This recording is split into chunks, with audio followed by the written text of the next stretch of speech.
সামনে যে পেস্ট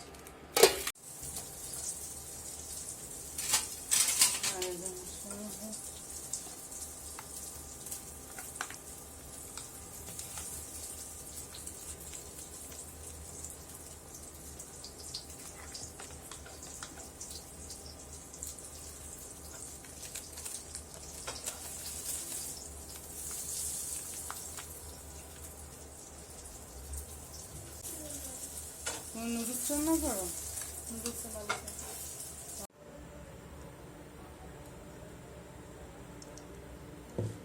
নিহারিতে বেশি একটা তৈল লাগে না, কারণ এখানে অনেক তৈল থাকে।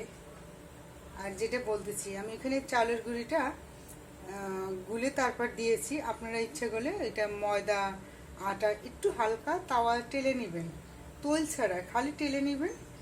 টেলে নিলে কি হবে, জিনিসটাই যে আটার একটা গন্ধ, ময়দার গন্ধ থাকে সেটা থাকবে না।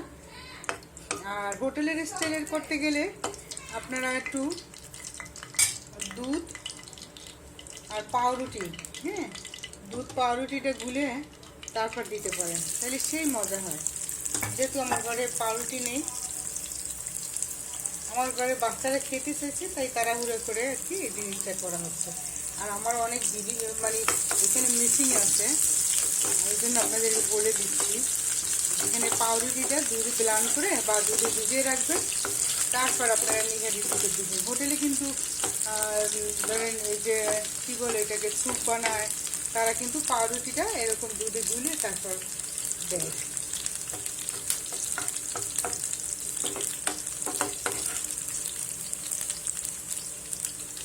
চিকেন স্যুপের ভিতর দেওয়া যায়, তারপর আপনার সে নেহারিতে এরকম করে দিতে পারেন, সেই টেস্টি হবে। তাহলে আর এই যে চাউলের গুঁড়ো অত দেওয়ার দরকার নেই, কারণ পাউরুটিটা তো সে ময়দা দিয়েই বানানো হয়। ময়দা হোক, চালের গুঁড়ো হোক, যা হোক।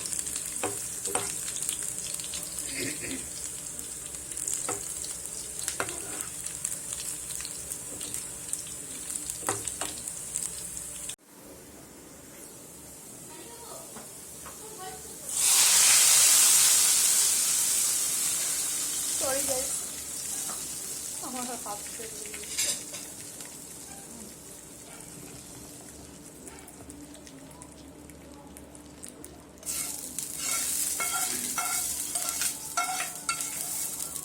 সারাদিন কাজ করলাম আমি, আর লাস্টে আর আমার মেয়ে সরি গাইস বলতে একটু টোল ছিটছি, বাস।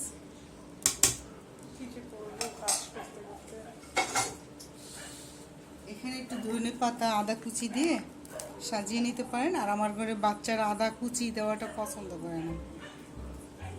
রান্না করবা কে শেষ, এত আদা কুচি মাথা কুচি